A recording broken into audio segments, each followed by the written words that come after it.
It's on Yeah. YouTube and Twitch. It's on both. I'll try and tweet this out. So Yeah, and once I get my hands back, I'll retweet and share. If you want just a second, I'll send you the social image that we used on YouTube. Cool. Yeah. And if you share the YouTube link, I think it'll pull that automatically, right? What? Where can I find She agrees. Say what? Where can I find a YouTube link? Oh, I'll send it to you. There's a private Thanks, chat in Amy. StreamYard. Yep. Yeah, you're good. That might be in terms of those automated emails, something to add. Like, yeah. Away. Like here's links to share. Yeah. Mm-hmm. Okay, you have to go away now. Go away. She's very sad. Aww. She should stay on. Just said, is she though? Hi, Jess. Amy says hi. All right. Stop pulling the cords. Thank you, Jess Reese. Love you. And we're live. That was probably the most entertaining aspect of behind the scenes. Yeah, the behind the scenes of what goes on and live streaming parents. What are your handles? Or should I just do compressed FM? Yeah, there's compressed FM. Self-teach me, which is debatable whether I should still change. Change it. It's hard after a while. Actually, now would be the time to change when Twitter is the way it is. Oh, if you start on like a new platform. So here's our hot topic for the day. PJ, welcome. Thank you PJ. For the shout out on the cute little baby. She's gone now. My wife has taken her. Wife was taking a shower because she's been with her all morning.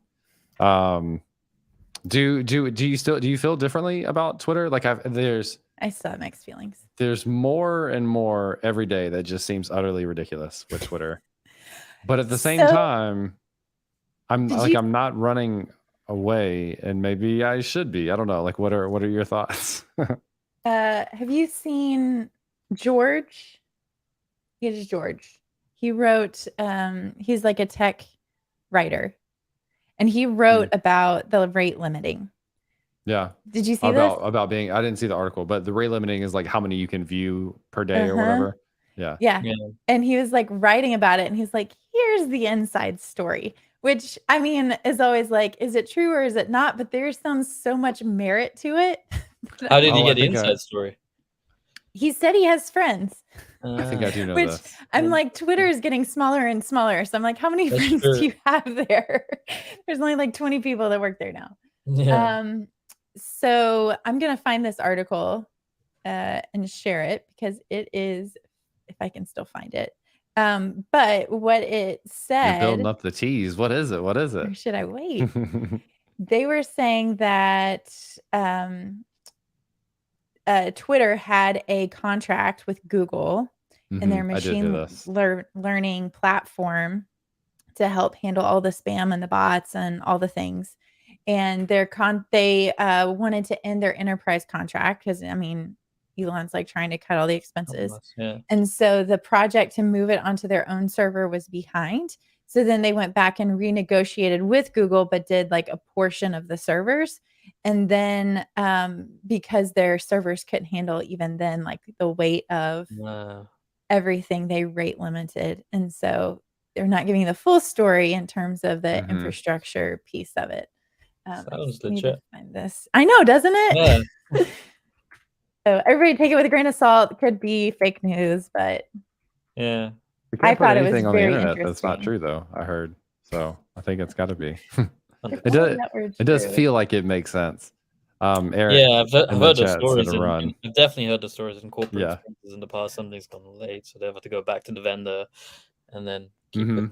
They're stuck in this, but it's just weird to think of a company that big having that limitation. Sorry. Yeah, in terms of like things he's trying to cut, like I feel like this is like really there's some essential things which are trying to be cut now, which is yeah. It gets harder and harder for me. I don't know, like a lot of people, like we've been through this cycle 4 times already. There was Mastodon where everybody joined Mastodon, and then there was the one after that I can't even remember, and then there was Threads, and it's like everyone, and I've signed up for my accounts on those just to have my username. Yeah. But I'm not doing anything with them. because it's just really hard, even if the company is messing up really bad, to overtake a company that's been as big and is like a part of people's daily lives as Twitter has for so long. It's hard to do that. Like that habit piece of it. No. Yeah. I can't find the article. I'll have to dig for it later. Amy made it up. The thing about it that like I see people keep talking about on Twitter is like, I tried to go to these other places, but there's just something about the community on Twitter. And so they keep coming back, which I feel that it is frustrating when you look at the metrics. Like I was posting consistently for a long time and then the rate limiting kicked in. And I don't know if that was really, it makes for a good excuse, but just to be like, why am I doing this anyways?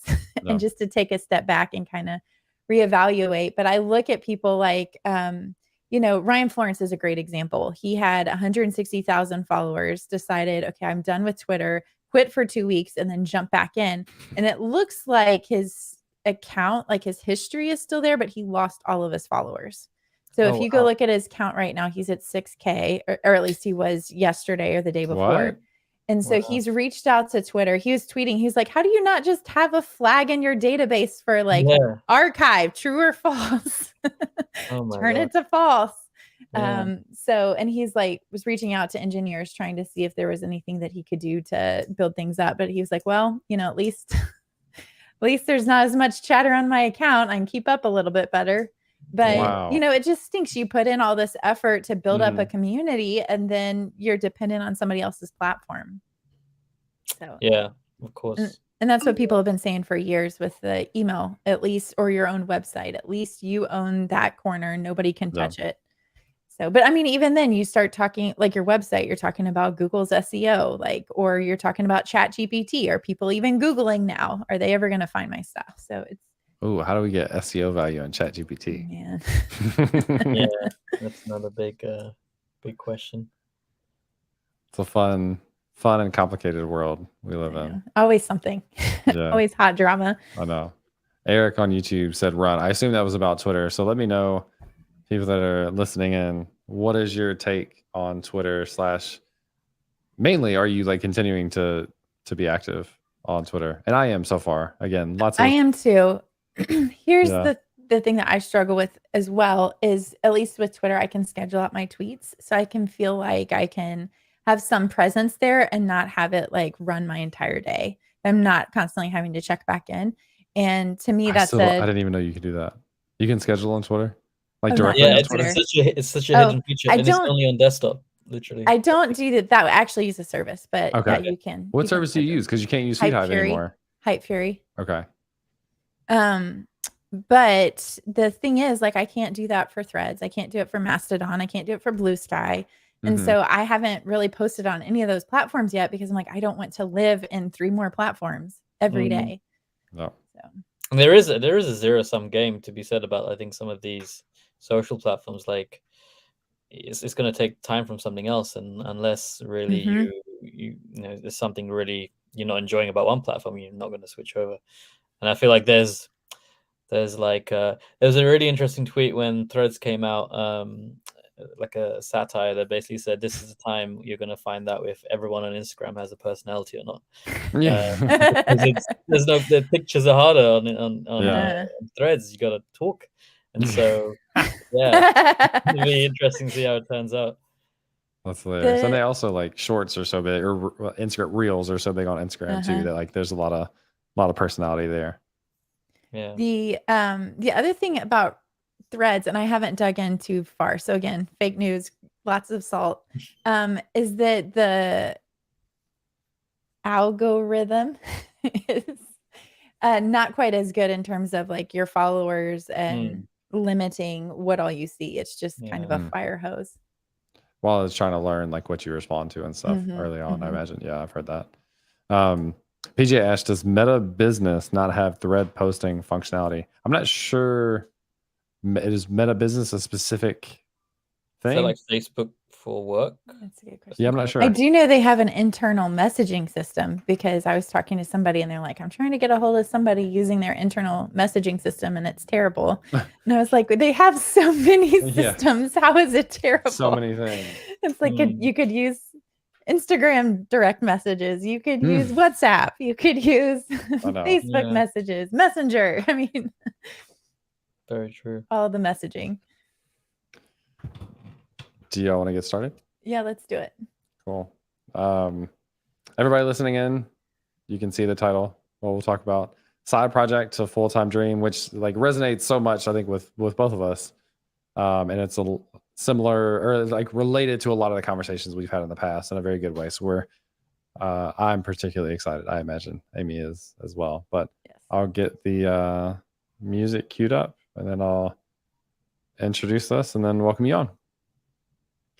Welcome everyone to another episode of Compressed FM, a podcast all about web development and design with a little bit of zest. In this episode, we're going to talk about taking a side project to a full-time dream. Web development and design, who would have guessed? Well, we can do them both, even add a little zest. So turn up the volume, get ready for the best. Let's get it started in this episode of Compressed. What's up, everyone? My name is James C. Quick, and I am a developer, speaker, and teacher.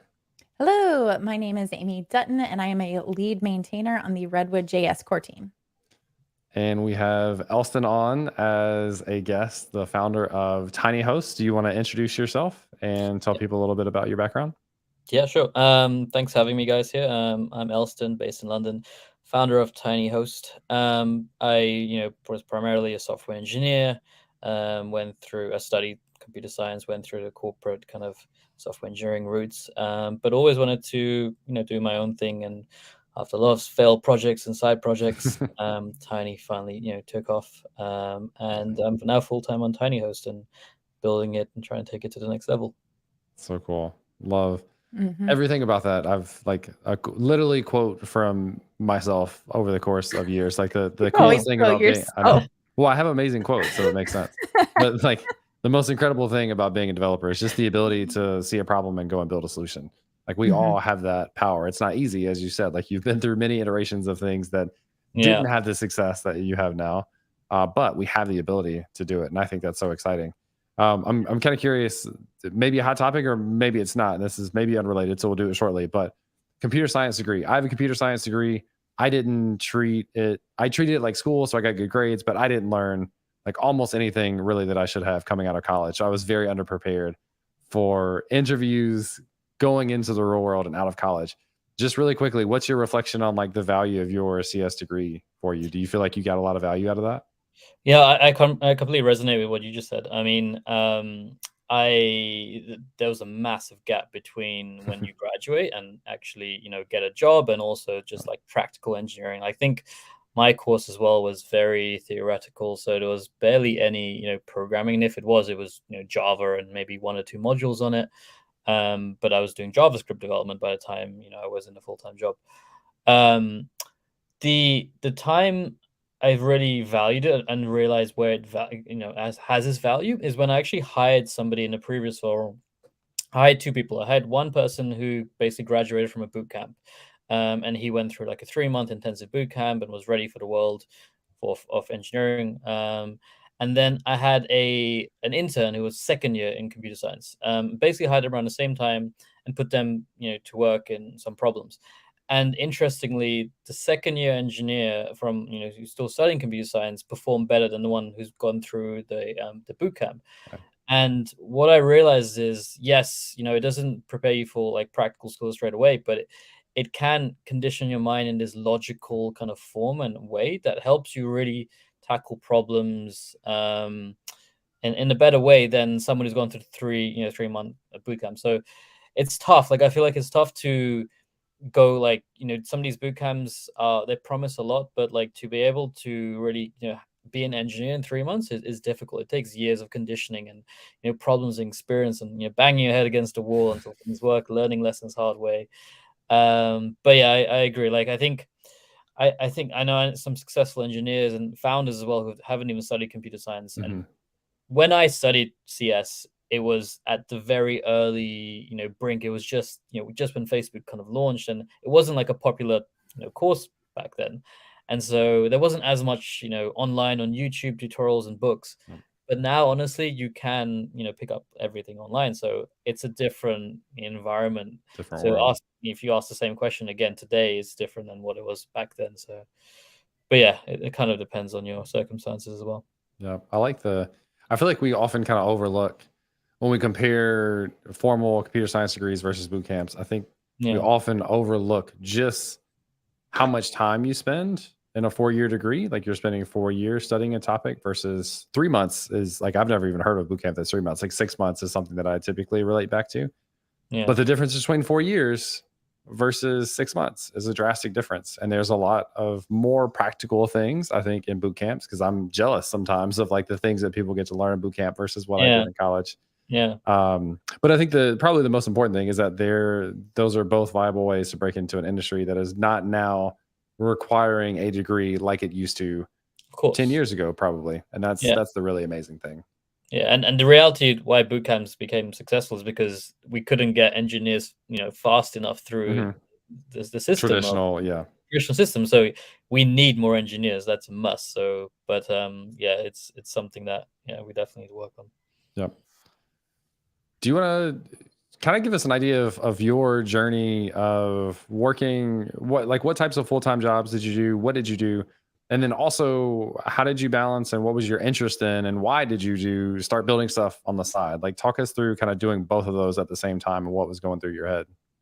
Yeah. So I think the best way is to go way back to, me being a teenager. I was always, interested in programming and the web development essentially. So I used to, play around with web development. I thought it was so cool to get something online, have a link that you could share. It was just fascinating as a like a 15-year-old. So I used to work like on small projects with companies or businesses to create websites for them.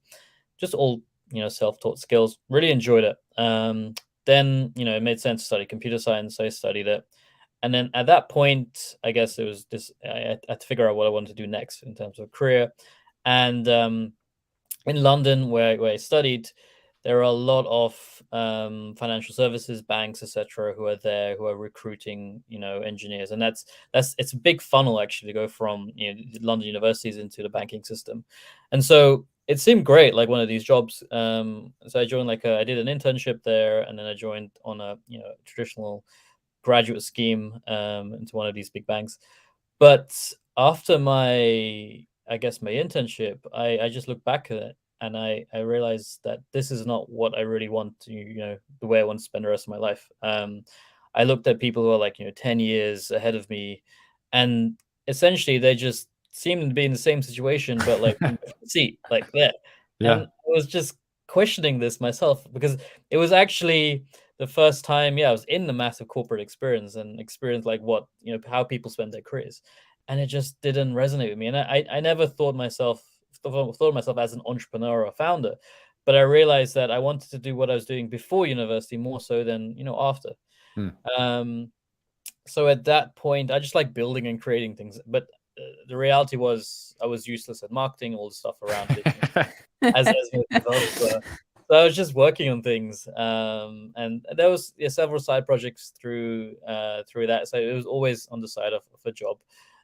Which I also think is a really good thing, rather than sometimes going deep dive into something when there's no traction on it. I after I started working in the real world, in corporations, etc., I basically went on the path to try to figure out how do I change this trajectory into something where I control. I want to found it, build it, and go on that kind of path. So cool. I think back to, I feel like a lot of things I say about my experience at FedEx are negative, and it was a pretty good job, but I was surrounded by a lot of people who had accepted that they had basically plateaued in their career. They would complain about everything every day. They'd complain about everyone around them.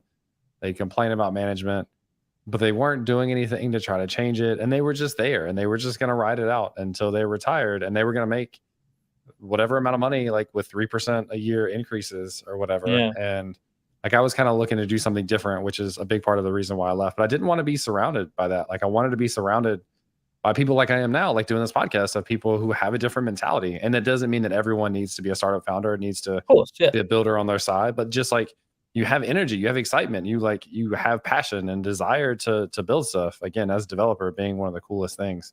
So that was something I definitely wanted to not stay in that environment with those people that just looked at life as if this was all it had to give them and they couldn't find anything more.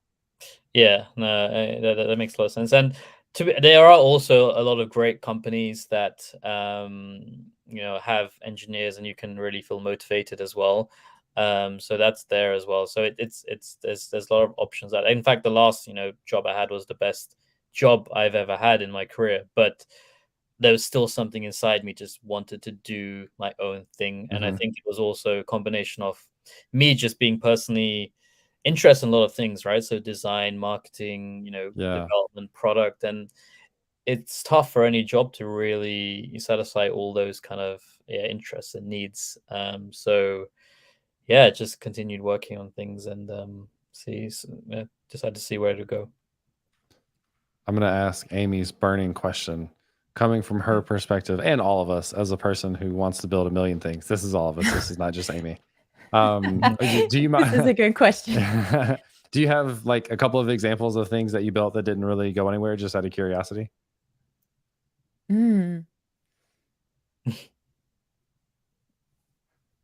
For you, Elston? No, sorry. Is it for me? Or is it for Amy? I was confused for a second. Sorry, my bad. I was like, wow, this is not a good question. Apparently, I was bringing the question from the perspective of Amy to you, and also the other question she wants to know the answer to is how many domains do you own, or like did you own at the max?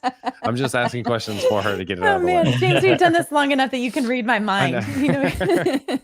Regarding domains, not as much as you'd think, but now with Tiny, I've just kind of gone on a random spree because I'm just trying to protect all the different variations. So we have like tiny.work, tiny.host, tiny.site, tiny.com, and yeah. So, but yeah, I mean, I'd say I put it roughly around 20, maybe. Okay. Yeah, but like maybe 3 of them I used. The rest are just that sounds right. I wonder. So Amy, sounds real quick, normal. It's what he's saying. How many domains do you have right now, Amy? No, I can't. It's too embarrassing of a question. It's like 40, right? Like something like that. Yeah, something like that. It's more than 40. All right. Well, back to things you built. I told you it's embarrassing. Well, yeah, I do have another question lined up, but answer that first. Yeah. So what are a couple of examples of things that you built? Yeah. So like the first project that I really got stuck into after university, tried to build like a social planning app, and it was a idea that came out of university, going into the corporate world, feeling like it's really difficult to connect with your friends and get people together anymore, because everyone's in busy schedules. I used to be able to just walk down the corridor and say hello, knock on someone's door. We could go like go for a drink or just have lunch together. So I wanted to build an app that basically helped people meet up, and this is also a time when like The Social Network movie came out, and it made things look so easy. And I was like, this is great. Like, I'm gonna build it 6 months, then we're gonna ship it, and it's gonna be amazing. We can get funding. VCs gonna love us. So yeah, we made every single mistake in the book you could possibly make, and some brand new ones. Like one of the biggest was the fact that anytime I told someone about this idea, used to be like, yeah, great, can I help? And so I just said yes. And so we had like 5 co-founders at some point who were just working on the idea together because they were friends. But in reality, like a couple of us actually were doing stuff, especially during the product stage. And typically we spent like 6 months building an app that we thought was what world wanted to see. And then we launched it, and then it wasn't like massive number 1 on the App Store. It was just like hidden. And then we realized, okay, now we've actually got to do work to try and get people to download it. Yeah. And I mean, there was moderate success. It wasn't all flat. Like I think we might eventually got it to like 5,000 downloads, but it was going to be difficult to monetize. It was a social app, which is one of the hardest kind of types of businesses to build. It's consumer, which is also the hardest category, besides B2B business. And then we realized that just the way it needed to work, we weren't set up for it. Like, so people who, you know, were like the planners in a group, who, like, you know, usually organized dinners or like the most vocal, loved it, but they couldn't convince their friends to download it. And so it eventually just, you know, fizzled out. And at that point, yeah, we just ended up working on some other projects. That interestingly led to another opportunity with one of my friends who's working with me on the team, where we built a software for law firms. So complete different kind of side of, you know, building businesses. It was B2B business. We had a customer who we could trial it on, which is very cool. And it had a team and some money as well. So we were building, and it was based in India, the product. So it could be built in quite a cost-effective way. And I learned a ton on that journey. That was the point where I left my first full-time job to go full-time on a startup. So I learned a ton technically, management, you know, trying to lead and build a product, and just how to build something which is technically complex and reliable at the same time. But the big problem after a year was just the business and the financial side didn't take off, and it was because there was no marketing, literally. And my co-founders, yeah, still kind of, you know, building that up, and it's actually, you know, doing, I think, reasonably well right now, because there's a lot of marketing going into that. But yeah, so those are kind of big things, and then there was a slow progression where to what it is now. And there's an app in between which I built, which was for running, basically helps people teach how to run 5K if you've never run 5K before.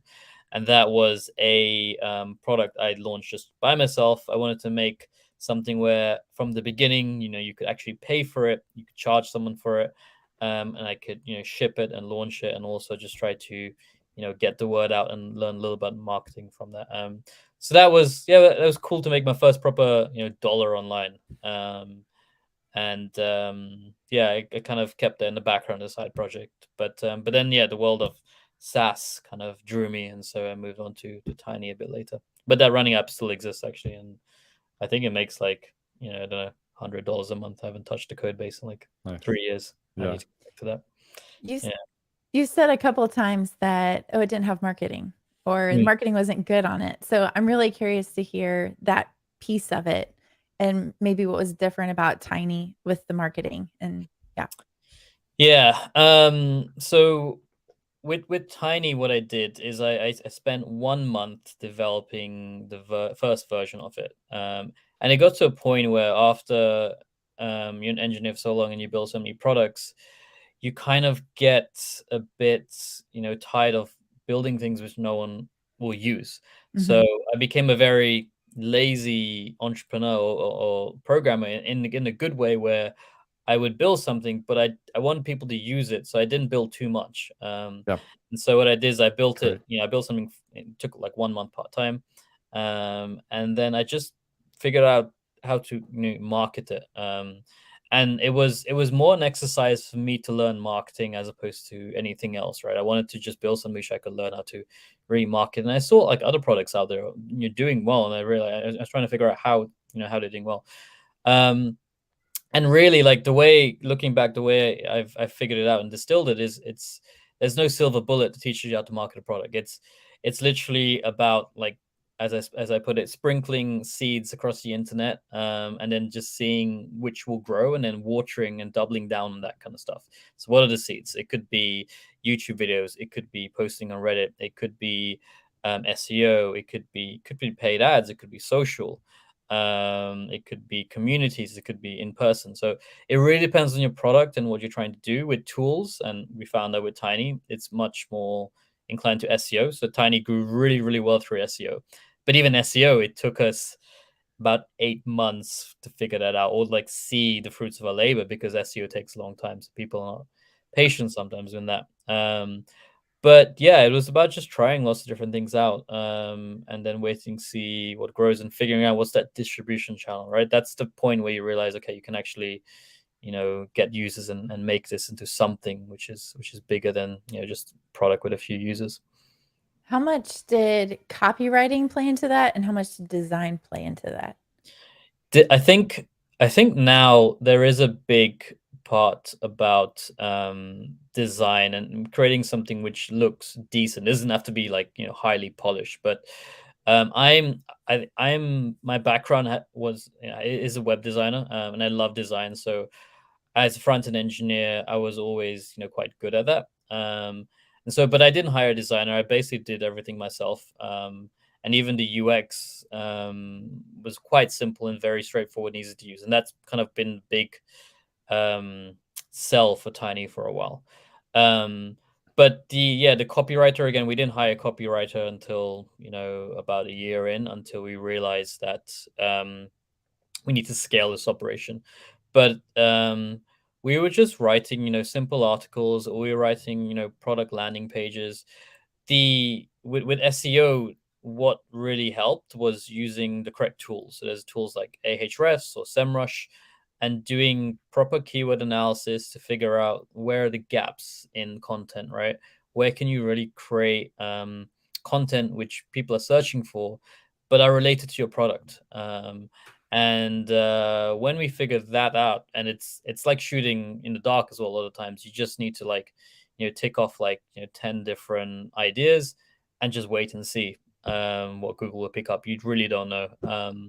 And so yeah, we now rank like, you know, number one, number two for things like PDF upload.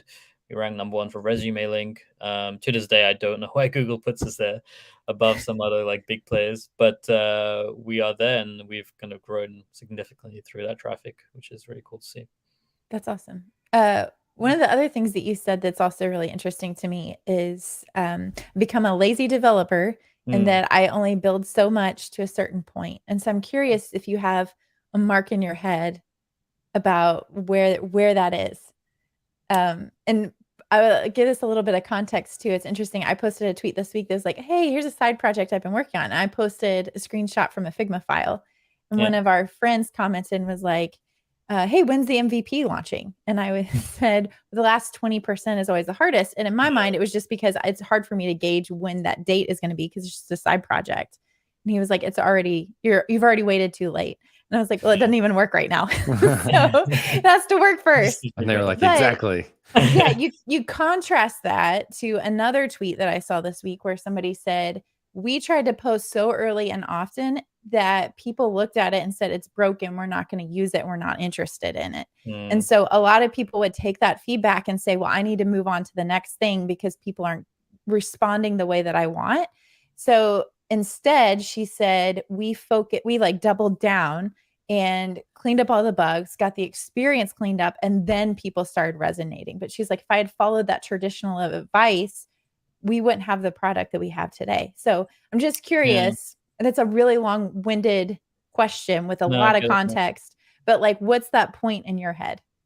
Yeah, the way I look at it, I think you need to build the simplest value proposition out there, but it needs to work really, really well. So where I think people, you know, wait too long to ship is when they start bolting on features onto a product or a value proposition, which they don't even know if the world needs or wants right now, right? So like, with Tiny, we didn't have a login page. You couldn't log in. There was no control panel. All you could basically, the very first version was you basically uploaded a file and it gave you a link, which you could share. And actually, it took about, I think, 10 minutes for the first link to go when it went live. And I quickly realized that was not going to fly. So we changed it within like a week to make it in seconds. But it's basically about, you don't want bugs. You don't want people to have a bad experience. You want people to have the best experience, you know, possible, but on something very, very specific, like a task or a job or function that really helps them, you know, helps their lives a bit better, or they get some joy out of it. And I think that's like the point where it's launchable. They should, you know, feel great about using it. And I think, like in the early days, there's kind of, you can think of them like burner users, where I typically wouldn't like do a massive launch for like the whole world when you put something live for the first time. Maybe it's worth like releasing it to specific cohorts at a time. So releasing a specific Reddit group, releasing to a specific group of friends. And I've noticed this with friends when trying my product. You give them a product the first time, they really engage, and you give them the second time, they don't really care, because it's continuous feedback from the same person. So you kind of want to use users, but then find continuous new groups of users that you can continuously try the product on, and eventually you prove it slowly and slowly. But I think the main point is like, so like a big thing is, I just never wanted to build a password-based login system for Tiny, and to this day we don't even have a password-based login. It's just magic links on, and now we added social links, and we probably will need to build it one day. But yeah, we've built like a very big business without needing to build a login system. Really, it was just, you put in your email, we send you a link, and you're logged in. And so things like that, like the no frills, all the other things, because yeah, you could spend another month building an account system where you can upgrade, downgrade your plans. You can, I don't know, do all these kind of back end features that people don't really care about as much. And to this day, yeah, there were things you kind of did where I remember, like, we added a password protection feature, and I feel like the first version of it was an input box, and then when someone added it, I used to literally go back behind and add the password. And then I remember a user and a customer coming to me and was like, "Hey, wait, so I tell you the password and then it updates? It sounds a bit like fishy. Like, are you just doing this back?" And I was like, "No, no, no, no." Like, yeah, don't worry. But then I realized, like, after enough people were trying to do this, I built the proper password feature, right? So there's all these kind of ways you can get by building these kind of things. But yeah, does that make sense to you? Yeah. How do you decide what features to build? That's a good question. So there are a number of ways. I think the best way I found is to release a very basic version of it that's very applicable to a lot of use cases and users. But then it really is about product feedback, so being as close to your users as possible. And that's why you're trying to get like 1,000 users on the first day is not often, I think, the best if you're a small team. Just getting like a handful of users, or like a few hundred users that can give you, that you're close to, that you can message and they give you feedback, is like way more valuable.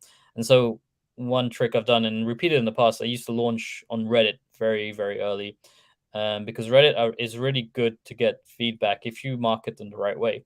So on Reddit, you can just post in one of these, groups or basically subs, and basically say, "Hey, I'm looking for feedback on this product. I'm not trying to sell anything, but can you try it out and let me know what you think?"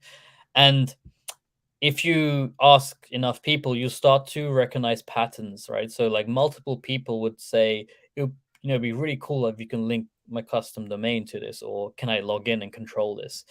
And when multiple people say the same thing, you build that. But the other point to that is, you build it, but plus I put it behind a paywall. And so that helps me figure out like monetization features as well. So you want to add a custom domain, okay, great, but this is on one of our plans. And so that's how you kind of figure it out. And I think it's a lot about user feedback. And to this day, it's a struggle to try to get as close to your users as possible. We have 40,000, 50,000 visitors a month now, but it's all about either speaking to your users or observing what they are doing. So one of the biggest features we launched that kind of doubled our our growth and revenue was the ability to upload PDFs. And the reason that came about was because I monitored what people were uploading, and I saw people literally convert a PDF to HTML and then use our service to upload that. So it makes sense just to remove that step, and just allow you to upload a PDF.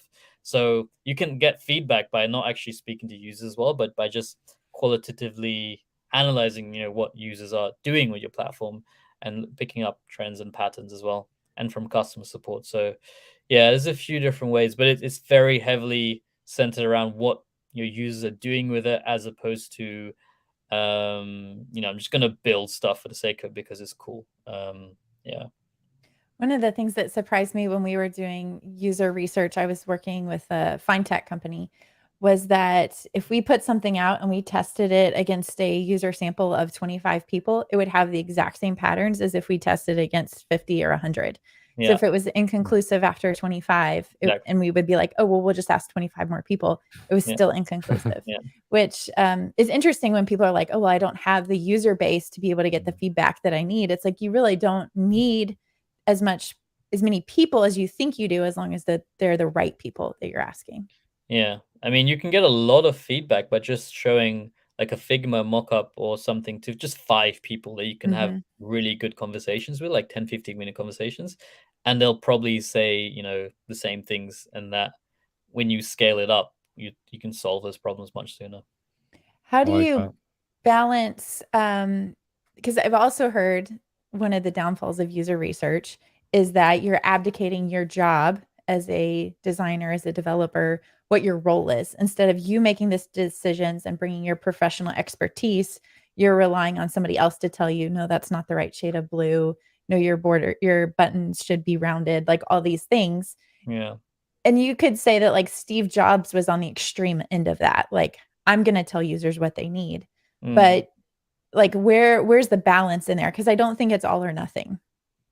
Yeah, I think it's the same. It's similar to like the famous quote by Henry Ford, right? If I asked people, what they wanted, they would say faster horses. And so there is definitely value in learning that they want faster horses, but you don't take their word for it, straight.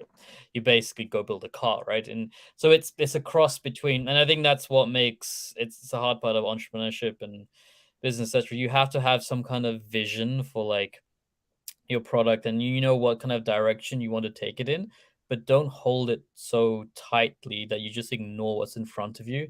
And we made a mistake with the very first product I released, that social planning app. And actually we tried to get into like an incubator. One of the feedback was from the panel was that they thought we're holding on to the idea too much, and they didn't like it for that. And so I think that's very important. Is you can have a vision, and you should have a vision. You should kind of know which direction to go in, but it should always be cross-referenced with what people are saying, right?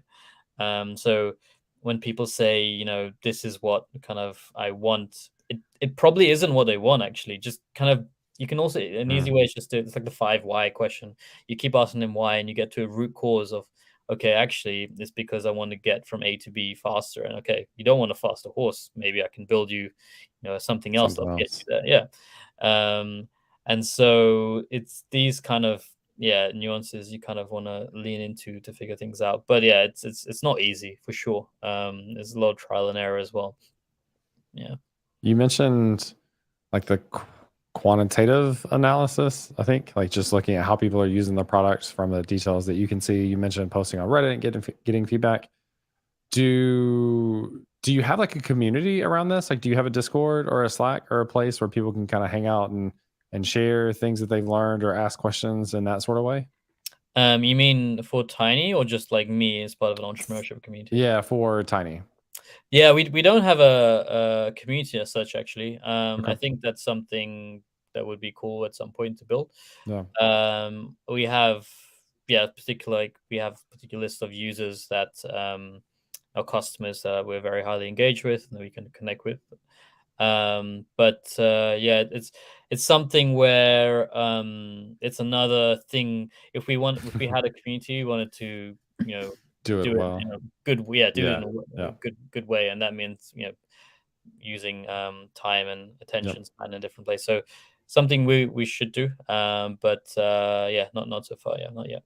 Yeah, well, it's all about, I mean, like you said, doing it right, because you don't want that to turn into something detrimental to your brand or product. Is like, hey, we're gonna do this thing, and then they're like, you're not really doing the thing. What's going on? I know.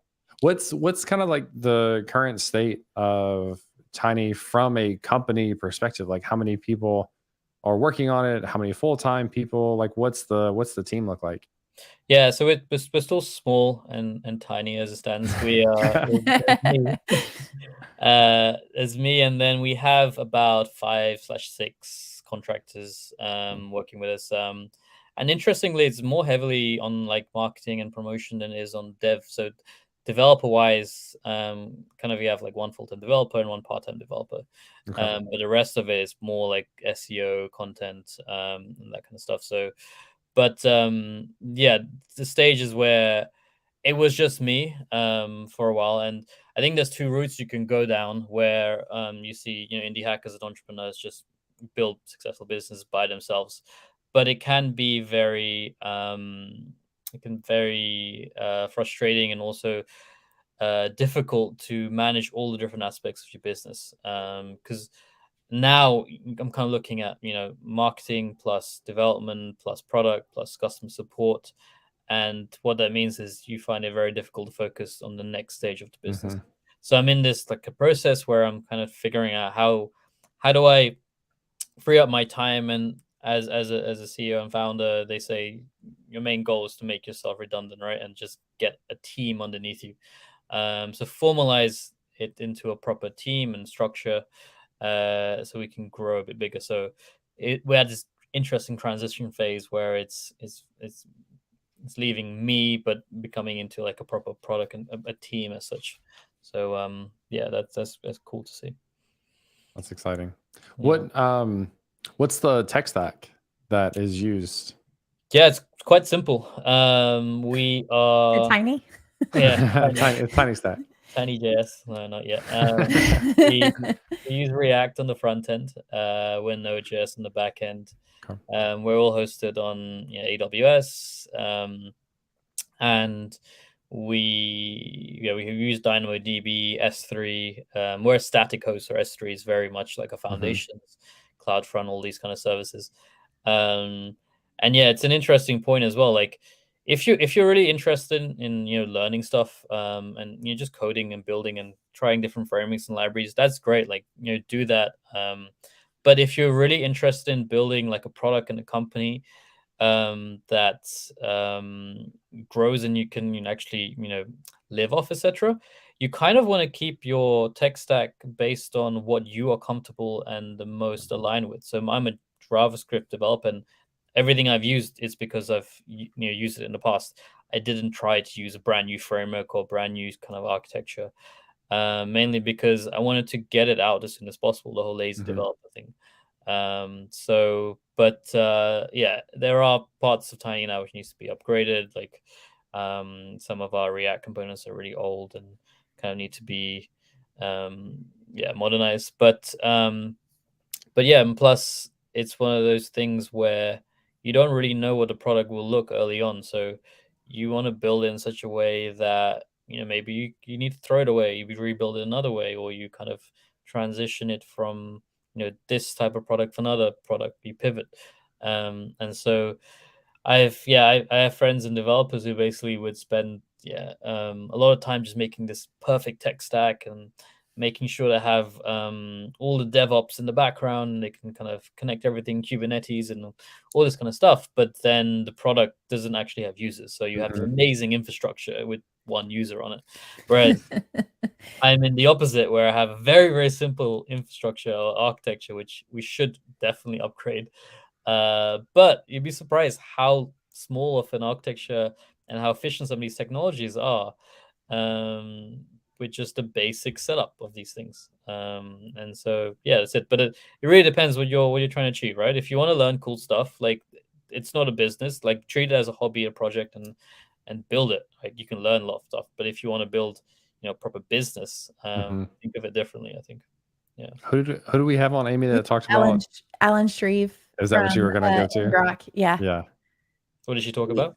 So he founded Ngrok, which for anybody that's listening that's not familiar, it's it'll allow you, like if I have localhost 3000, I'm developing on localhost. I can't send you localhost 3000 because it's on my local machine. You can try. You're going to say it's not working. You'll get that annoying email, works on my machine, but not on yours or whatever.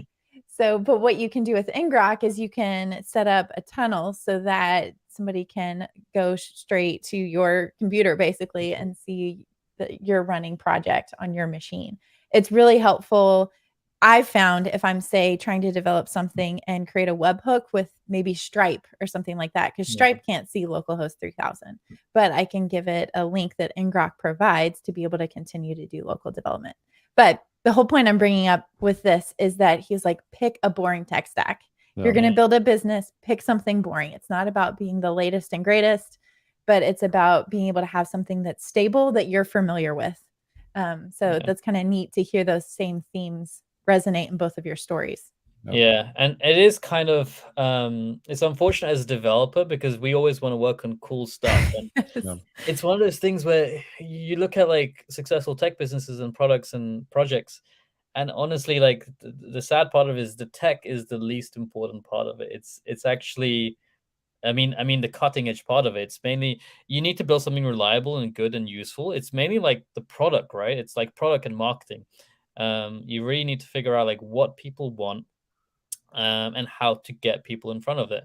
And the tech stuff is just very basic and standard, kind of thing. Tech actually gets way more interesting at the scale level where you have now you have 1 million users. How do you figure out how to efficiently do this?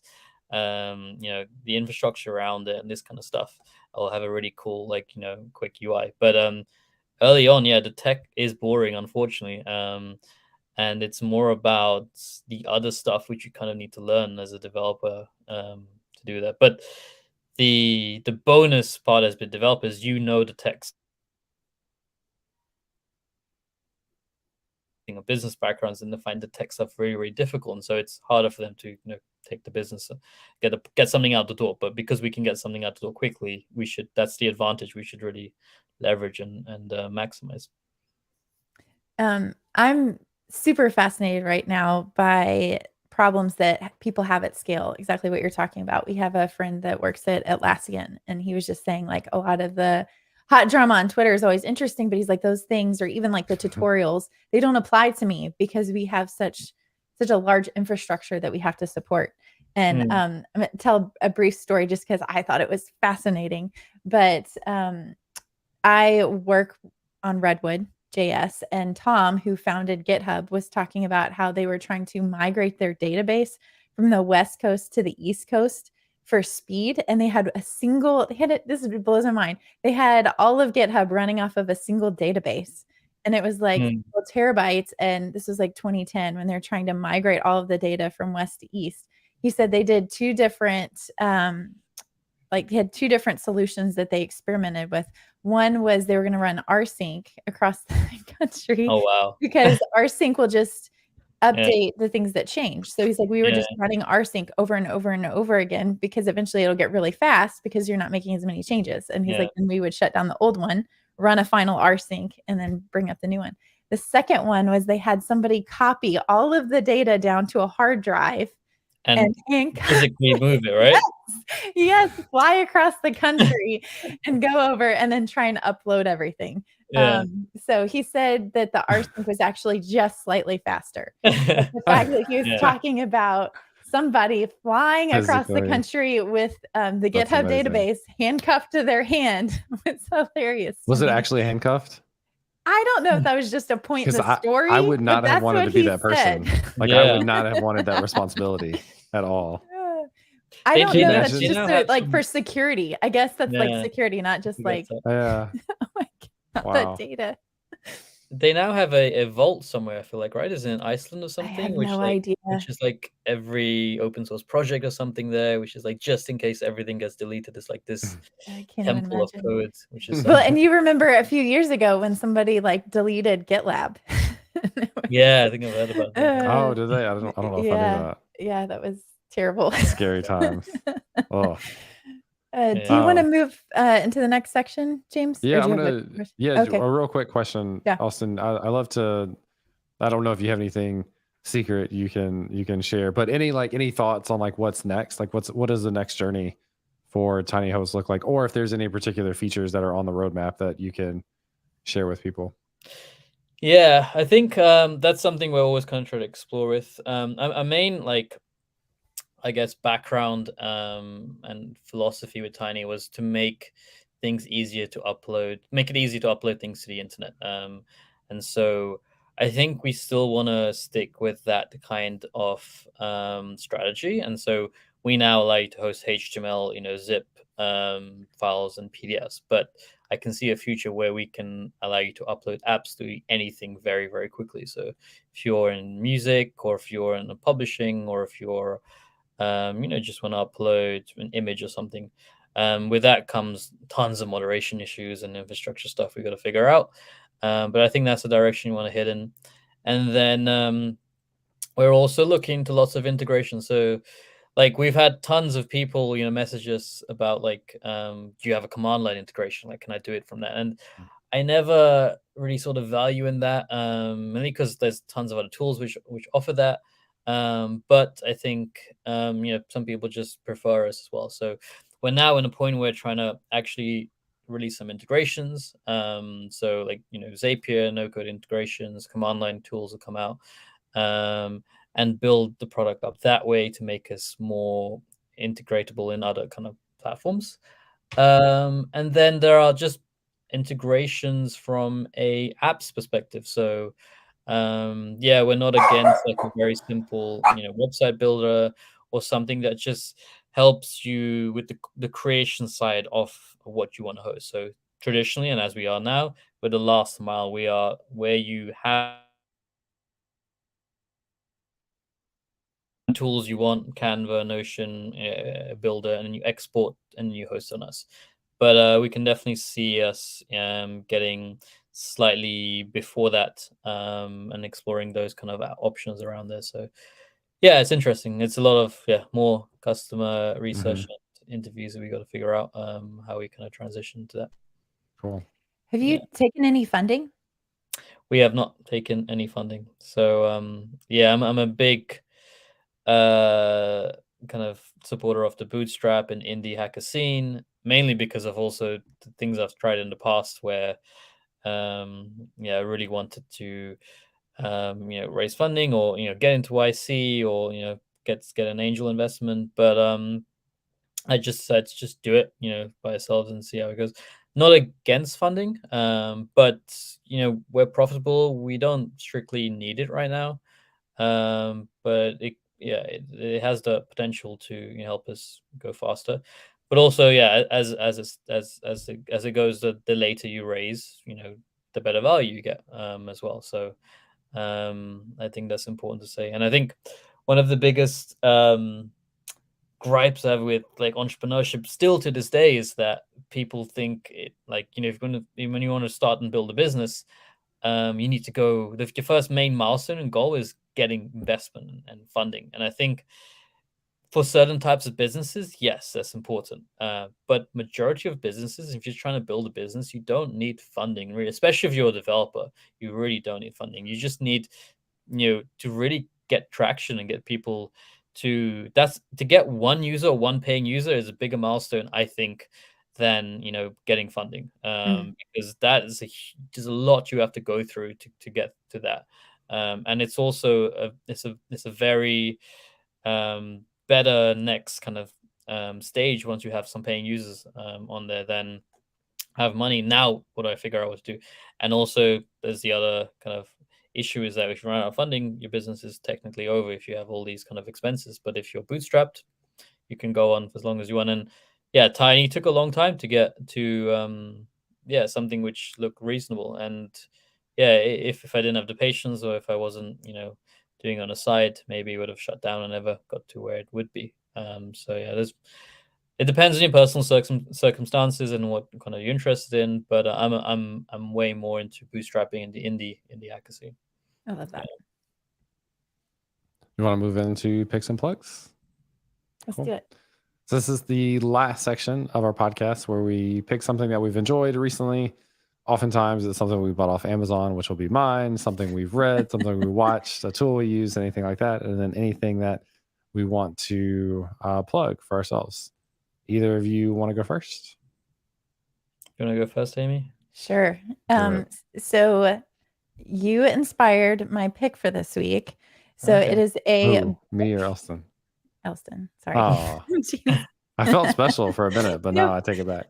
Nope. I should have just left it at you. And you could have both felt special. You should have just said y'all. Y'all. We're in the South. Yes. So, but I read a book that I bought on Amazon called The Buy Back Your Time by Dan Martell. Have you read it? I'm literally reading that right now. Okay, awesome. But it's a fantastic book about like when you're trying to run your own business, what you should hire next. And the main point in that is it's not like, oh, I struggle with design, so I should hire a designer, or, oh, I don't like doing copywriting. I think there's some value in hiring for the pieces that you don't like, but says evaluate all of your tasks. And so if you say like, I'm over here fulfilling invoices or, making phone calls or scheduling things, that's the job that an admin can do. So if you're a CEO and you're charging $200 an hour-ish, I'm just making up a number, then you shouldn't be doing a $5 task. Your time is not worth that. And so the job that you should fill is whatever is going to help you maximize your time more. So, and he also has some other good ideas and concepts in there for working with, say, a virtual assistant or for growing a team, for training people. So it's a really good book. I posted about it on LinkedIn a few months ago, and he actually responded. I was really surprised. So he seems very approachable. But that's the Buy Back Your Time book by Dan Martell. So highly recommend. And then for my plug, I'm going to plug the Learn, Build, Teach Discord server. So this is a server that. Why did you make a face? Oh, because it's my plug too, but go ahead. Let's just double down on it. But the Learn, Build, Teach Discord server. So this is a server that James runs. I'm a moderator on, but it's a great place if you're looking for community in the things that you're building and want help. And I'll let you share that part, but James is doing some fun things in terms of teaching and trying to build community there. So cool. Do you want me to go nenext? Yeah, do it. You literally just stole my book idea. I'm so sorry. She's stealing everything. He was the inspiration, so that makes sense. No. I mean, it's great minds think alike. But I mean, I think I'll go one step further than that. And so because of the book, I've finally hired basically a VA or virtual admin, virtual assistant. And you can't find them on Amazon, but I definitely recommend trying to get one, and one that's really good, because it really just helps you iron out like things. There's two steps. Number one, it does free up your time, but in order to free up your time, you need to start formalizing processes that you naturally just do, but you don't realize that it's eating up your time. And so you have to start documenting things, and you do, and then you can get someone else to do it, and that helps just like to mature those processes as well. And so I don't think a VA is essential just for like founders or CEOs. I think they can be in lots of different fields, and it could just be for general life. And they're very cost effective. Typically you can get one for between $8 to $10 an hour, and you can maybe just hire them for 1 hour a week or 1 hour a day, whatever you want. But when you have that person that you can just give small different tasks to, I think it definitely makes you feel a lot better. So that's really interesting right now. Where do you find your VA? So there is a friend of mine who runs a platform called quickhireva.com, I think it is. So there's a lot of VAs on there, which he kind of vets those as well. I think Upwork and stuff is also useful recommendations. I think there is a difference between any VA and a good VA. So it's really important to try a few out. Some are not gonna, work very well for you. But when you have somebody, it's really early days with this VA. I think it can really, really help. And then the plug, I'd like to, shout out to Ramen Club, which is the big community I'm part of, and super, super grateful for that community. It's part of Indie London, subsidiary of Indie Hackers. But it's a big community that honestly, Tiny wouldn't be where it is without them.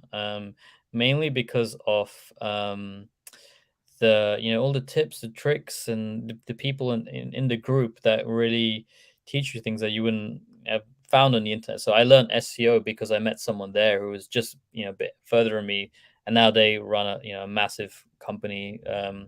And it's basically because of these kind of connections and communities that has really helped me. And so if you are considering don't going down this route, definitely try to tap into one of these communities. There's a few out there, but they are super helpful because most problems that you're trying to overcome, someone has done it before. Like it's actually out there, someone solved it.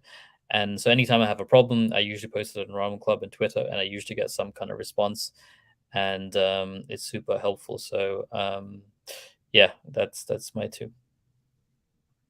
Awesome. It's also hilarious because you had shared that with us, and I assumed you were like a really big fan of ramen, and that was like that was the group that you were in, which ramen is delicious, so I would have absolutely supported. Yeah, ramen profitability is from yeah, that's cool. Love it. I'm gonna plug Amazon purchase. This is the people on video can see it now, the Ergo M575 mouse. So I had a more expensive version of this, another Logitech one that is a little fancier, and it was great, but it also like recently has started just not working with click and dragging. So it'll like you'll click and drag and it'll register a release of the click and then click again. So you end up like trying to click and drag across the screen, and it like grabs random things.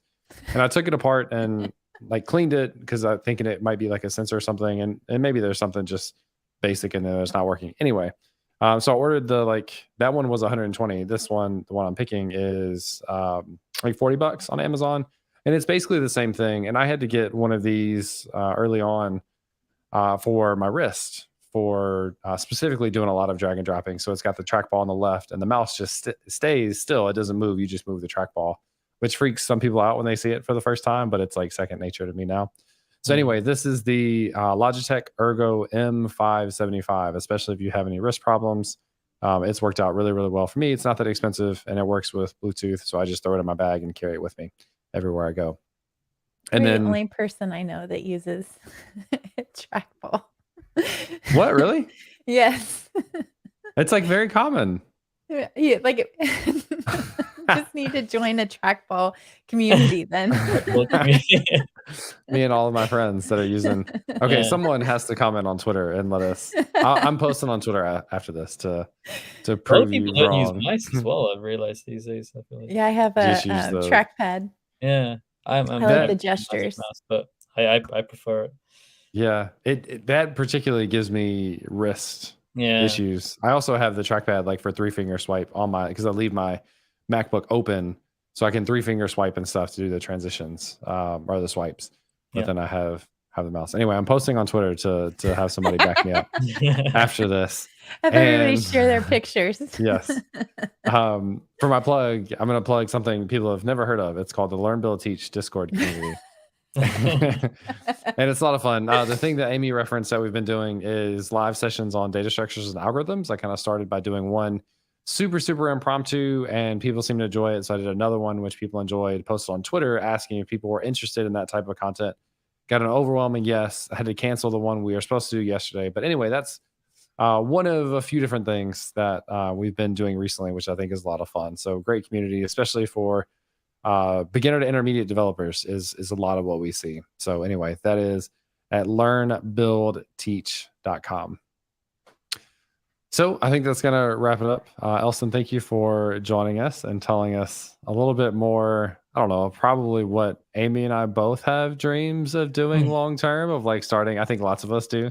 So it's always really exciting to have people come on and tell us like their real world experience with building something that has, everything's relative, but like from our perspective has lots of success. So thank you for joining us. No, it's honestly one of the best podcasts I've been on. It feels really good. So thanks a lot for having me.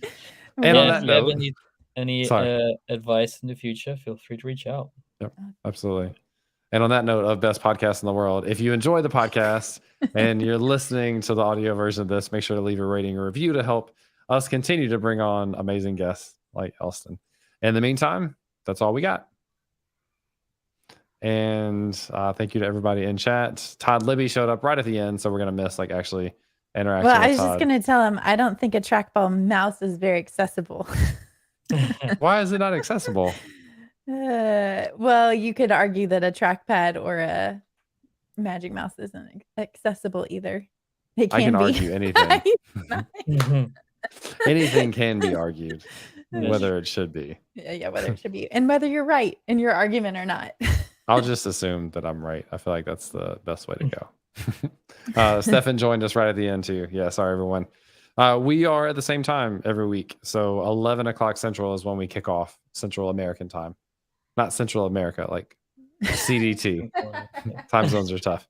Anyways, everyone on one last shout out for Elston's. Yeah, I have them.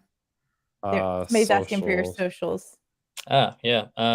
It's just, can I add it somewhere, or I can boom, the underscore Barretto. Oh, there you go. Yeah, underscore Barretto. Yep, that's it. Yes, Todd, Captain American time. Captain America time is what I was saying. I thought you were calling Todd Captain America. He does remind me a lot of Captain America for no reason at all. Anyways, thanks everyone. Had fun. We'll see you all next week. Cheers. Bye. Thanks a lot.